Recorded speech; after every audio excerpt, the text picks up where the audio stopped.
বন্ধুরা, সবাই কেমন আছো? আশা করছি সবাই ভালো আছো, আমিও ভালো আছি। তো তোমাদের চিন্তা ভাবনা চেঞ্জ করো, তাহলে তোমাদের জীবন পাল্টাবে, এই পৃথিবী পাল্টে যাবে। মানে নেগেটিভ চিন্তা ভাবনা করা চলবে না। আমি পারি না, আমি করি না, এইসব কিছু চিন্তা ভাবনা করা চলবে না। আমি পারি, হ্যাঁ আমি এই কাজটা আমি করতে পারবো। পৃথিবীতে পারি না বলা চলবে না, ঠিক আছে? আমরা পৃথিবীতে জন্মগ্রহণ করেছি, ঠিক আছে? মানুষ আমাদেরকে সাহায্য করবেই, কিন্তু আগের থেকে ভাবা চলবে না যে মানুষ আমাকে সাহায্য করবে না। পজিটিভ চিন্তা ভাবনা করতে হবে যে না, মানুষ সাহায্য করবে, মানুষ একে অপরকে সাহায্য করবে। ভগবান আমাদেরকে এই পৃথিবীতে জন্ম দিয়েছে, তো ভগবানও আমাদের সাহায্য করবে, মানুষও আমাদের সাহায্য করতে হবে। সব সময় পজিটিভ চিন্তা ভাবনা করতে হবে, এবং আমাদের এই পজিটিভ এনার্জির সাহায্যে কিন্তু আমাদের পৃথিবীটা চলছে, ঠিক আছে? নেগেটিভ এনার্জির সাহায্যে কিন্তু হয় না, চলবে না, ধ্বংস হয়ে যাবে। তাই পজিটিভ এনার্জি সবসময় তোমাকে ভাবতে হবে, পজিটিভ চিন্তা ভাবনা করতে হবে। হ্যাঁ আমি পারবো এই কাজটা, হ্যাঁ আমি পরীক্ষায় 100 নাম্বারের মধ্যে 100 নাম্বারই তুলতে পারবো, এইরকম চিন্তা ভাবনা করতে হবে। আর তোমার লক্ষ্যের তুমি যে লক্ষ্যটা তুমি নির্ধারণ করেছো, সেটা হতে পারে পরীক্ষায় প্রথম হওয়া, বা কোনো ডিজিটাল মার্কেটিংয়ে কোনো ব্যবসা করা, ঠিক আছে? ওই লক্ষ্যে তোমাকে এগিয়ে যেতে হলে তোমাকে পজিটিভ চিন্তা ভাবনা করতে হবে। নেগেটিভ চিন্তা ভাবনা করলে কি তুমি এগোতে পারবে? কখনোই তুমি পারবে না।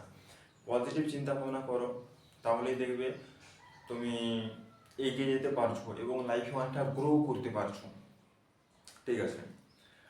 আর সবসময় ভালো মানুষদের কাছে মিশার চেষ্টা করবে।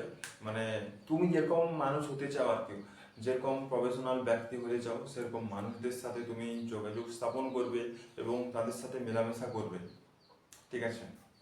তো যদি তুমি লাইফে গ্রো করতে চাও, দেখো, তুমি যদি মাতাল হতে চাও তাহলে তুমি মাতালদের সাথে বন্ধুত্ব করলে মাতাল হবে। যদি তুমি বিজনেসম্যানের সাথে বন্ধুত্ব করতে চাও তাহলে তুমি বিজনেসম্যান একদিন হবেই, সেটা আজ না হোক, তুমি কাল হবেই। মানে ধৈর্য হয়তো তোমাকে ধরতে হবে, কিন্তু তুমি সেটা হবেই। তাই নিজের লাইফে এগিয়ে যেতে হলে তোমায় কী কী করতে হবে?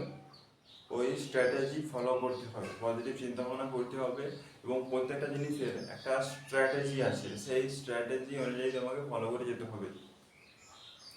মানে তুমি যে লক্ষ্য নির্ধারণ করলে, ধরো তুমি একজন ইউটিউবার হতে চাও, ঠিক আছে? একটা লক্ষ্য নির্ধারণ করলে যে আমি ইউটিউবার হবো, একটা এডুকেশনাল চ্যানেল খুলবো আমার মতো, দিয়ে আমি কী করবো, দিয়ে ওই ইউটিউবে আমি ভিডিও আপলোড করবো, প্রতিদিন করবো। তো ওখান থেকে আমার টাকা আসবে, 1 বছর 2 বছর পর মোটামুটি টাকা আসবে। তো এইখানে দেখো, তুমি লক্ষ্য নির্ধারণ করলে শুধু হবে না, তোমাকে প্ল্যান করতে হবে, অ্যাকশন প্ল্যান করতে হবে, প্ল্যান প্রোগ্রাম পুরো বানাতে হবে। বানানোর পর তোমাকে ওই প্ল্যানের উপর অ্যাকশন নিতে হবে, কাজ করতে হবে, তবে কিনা সেটা তোমার অ্যাচিভ হবে, ঠিক আছে? তাই আর পজিটিভ চিন্তা ভাবনা নিয়ে এগাতে হবে, ঠিক আছে? ভয় পেলে কিন্তু চলবে না, ভয় একদম পাওয়া চলবে না। পজিটিভ চিন্তা ভাবনা নিয়ে এগাও, দেখবে তুমি ওই তোমার লক্ষ্যে সাফল্য হতেই পারবে, হবেই, আমি শিওর। সে 2 বছর 3 বছর 5 বছর হতে পারে, কিন্তু সাফল্য একদিন আসবেই। তাই সবসময় পজিটিভ চিন্তা ভাবনা করো, পজিটিভ চিন্তা ভাবনা করলেই তুমি জীবনে এগিয়ে যেতে পারবে, লাইফে অনেকটা গ্রো করতে পারবে, ঠিক আছে?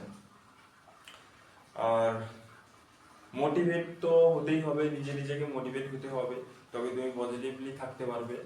দেখো, সেলফ মোটিভেশন মানে হচ্ছে নিজেকে মোটিভেট করা। আমরা অনেক সময় অন্যের কাছ থেকে মোটিভেট হই, কিন্তু সেই মোটিভেটটা আমাদের দীর্ঘ সময় থাকে না, কিছুক্ষণ তো থাকি, কিন্তু কিছুক্ষণ থাকার পর আবার ডিমোটিভেট হয়ে যায়। তো তুমি যখন নিজেকে মোটিভেট করতে পারবে, তখন তুমি যে কোনো কাজ খুব ভালোভাবে করতে পারবে।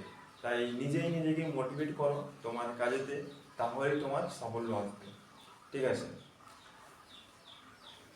তাই যেগুলো বললাম, পজিটিভ চিন্তা ভাবনা করো, পজিটিভ মানুষদের সাথে মেশো, ঠিক আছে?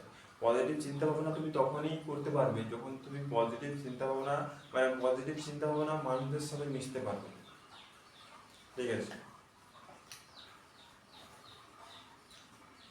আর হচ্ছে, আর তখন ওই মানুষগুলো পজিটিভ চিন্তা ভাবনা করবে এবং তোমার মনেও পজিটিভ চিন্তা ভাবনার মনে হবে যে না আমিও পারবো, ওই লোকটা পারছে আমিও পারবো, এইরকম চিন্তা ভাবনা আসবে। তাই লাইফে এগিয়ে যেতে হলে পজিটিভ চিন্তা ভাবনাটা অবশ্যই দরকার। তো বন্ধুরা, থ্যাংক ইউ এই ভিডিওটা দেখার জন্য, অসংখ্য অসংখ্য ধন্যবাদ। দেখা হবে নেক্সট ভিডিওতে, ততক্ষণকে নিয়ে সবাই ভালো থাকবে, ধন্যবাদ।